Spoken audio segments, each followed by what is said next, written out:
तो पिछले एपिसोड में आपने देखा कि करण और उसके मित्र की सहायता करने के लिए एक स्त्री वहां पर आती है, जो कि कोई स्त्री नहीं बल्कि एक राक्षस है। उसने पहले बड़ी चतुराई से उन लोगों का विश्वास जीता और उन्हें अपने ठिकाने पर ले जाती है।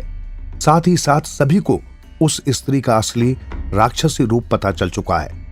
और अब देखना यह है कि आगे क्या होता है। अब आगे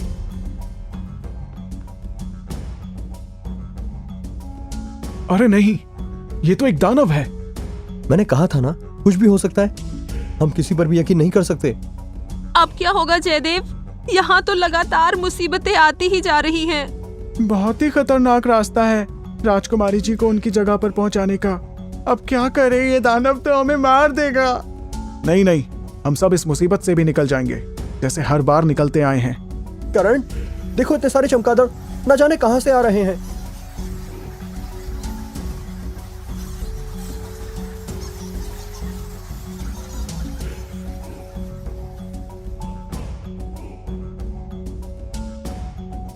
उस दानव के हाथों को देखो, देखो ये उसी के हाथों से निकल रहे हैं। जो भी वस्तु हाथ में आए उठा लो दोस्तों, अपना बचाव करो इनसे। दोस्तों, यहाँ से कहीं और चलते हैं, इनको संभालना काफी जटिल हो रहा है। हाँ भाई चलो। ये कैसे अजीब चमगादड़ हैं? ये तो गायब हो रहे हैं। लगता है ये भी जादुई चमगादड़ हैं।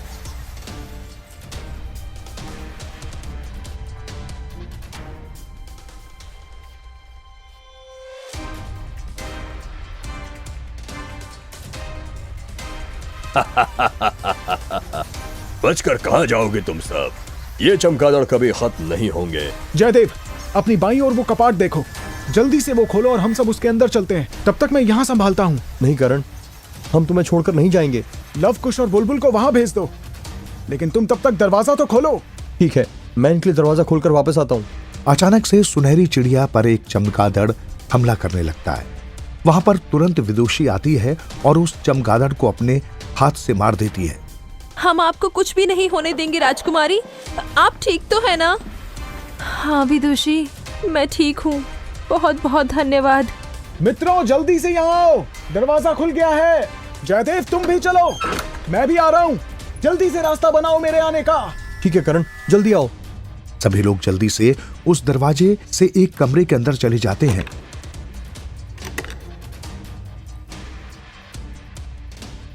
और जब अंदर जाते हैं तो देखते हैं कि वहां पर उस दानव ने बहुत सारे इंसानों को पारदर्शी डिब्बों के अंदर बंद कर रखा है। अरे साथियों, ये देखो, हमें लगता है कि ये कोई परी है। हाँ राजकुमारी जी, ये तो बिल्कुल एक परी जैसी है, लेकिन असली है या नकली? ये असली है बुलबुल। आखिर क्यों इस दानव ने इतनी सुंदर परी को कैद किया होगा? करण, वह दानव यहाँ आ रहा है, मुझे आभास हो रहा है। आखिर तुम हम लोगों से चाहते क्या हो? हमें यहाँ से जाने दो। आखिर हमने तुम्हारा क्या बिगाड़ा है?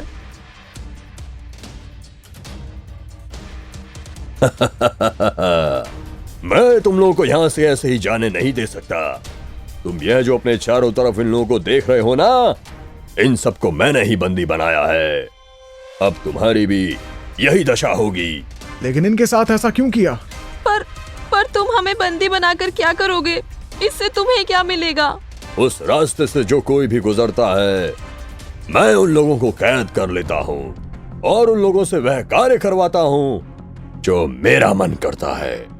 और धीरे धीरे एक एक करके सबको मार देता हूँ। लेकिन हम तुम्हारे रास्ते में नहीं आए, बल्कि तुम हमारे रास्ते में आए हो। अच्छा, तो एक शर्त है।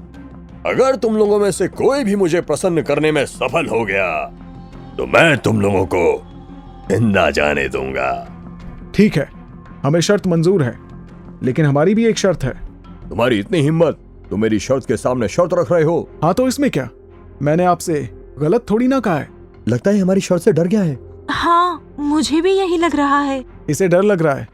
तुम शर्त मत लगाओ। अरे नहीं नहीं, ये तो एक विशाल दानव है, ये डर नहीं सकते। ये हमारे साथ शर्त लगा लेंगे। बताओ, अब शर्त लगाओगे? ठीक है, बताओ। शर्त यह है कि मैं आपको एक कहानी सुनाऊंगा। यदि आपको हमारी कहानी पसंद आई तो आपको हमारी एक इच्छा पूरी करनी होगी। कोई भी शर्त मंजूर होगी, परंतु यहाँ से बाहर जाने की शर्त बिल्कुल नामंजूर होगी। अवश्य, जैसा आप कहें, लेकिन तुम कैसे करोगे? मैं कुछ सोचता हूं। ठीक है, मैं आपको कहानी सुनाता हूं। वैसे मैं मानता हूं कि आप एक अच्छे निर्णायक हो और आप अच्छे से निर्णय ले सकते हो कि इस कहानी में कौन सही है और किसके साथ गलत हुआ है। ये बात तो तुमने बिल्कुल सही कही है। ठीक है, मगर ध्यान रखना, अगर मुझे तुम्हारी कहानी अच्छी ना लगी तो मैं तुम्हें और तुम्हारे सारे मित्रों को इन सभी लोगों की तरह यहीं पर कैद कर दूंगा। तो सुनिए, किसी गांव में हरिया नाम का एक गरीब किसान रहता था और उसके पास एक बकरी थी।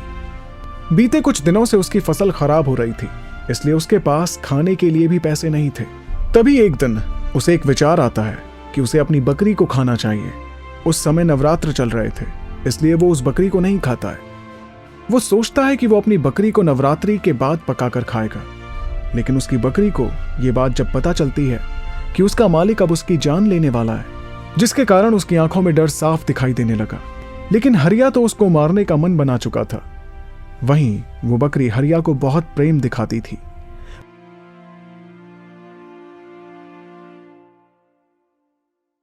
वो जब भी जंगल से लकड़ियां काटकर घर आता था तो वो बकरी अपने मालिक के पास आकर उसे प्रेम से चाटने लगती।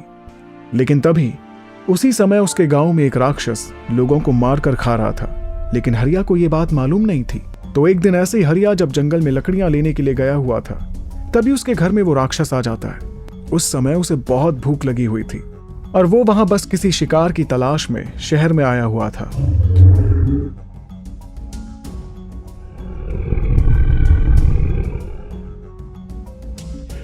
अरे, तुमने कहानी क्यों बंद कर दी? आगे सुनाओ। तो तुम्हें ये अर्ध कहानी कैसी लगी? उत्तम, अति उत्तम। लेकिन अब कहानी सुनाना शुरू करो, नहीं तो तुम दोनों की गर्दन यहीं पर काट दूंगा। नहीं नहीं, मैं सुनाता हूं आगे की कहानी। सुनाओ सुनाओ। तो जब वो राक्षस शिकार की तलाश में हरिया के घर में आता है तो वो देखता है कि वहां पर कोई भी मनुष्य नहीं है, और थोड़ी देर बाद यहां वहां ढूंढने के पश्चात उसे वो बकरी वहां पर दिखाई देती है।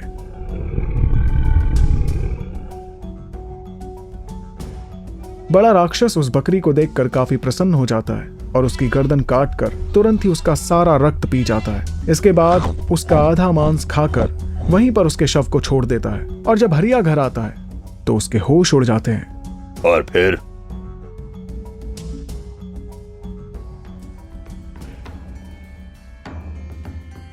तो अगले एपिसोड में हम ये जानने की कोशिश करेंगे कि क्या इस कहानी से उस दानव पर कोई असर पड़ेगा या वो भी अन्य राक्षसों की तरह करण और उसके मित्रों पर हमला करेगा।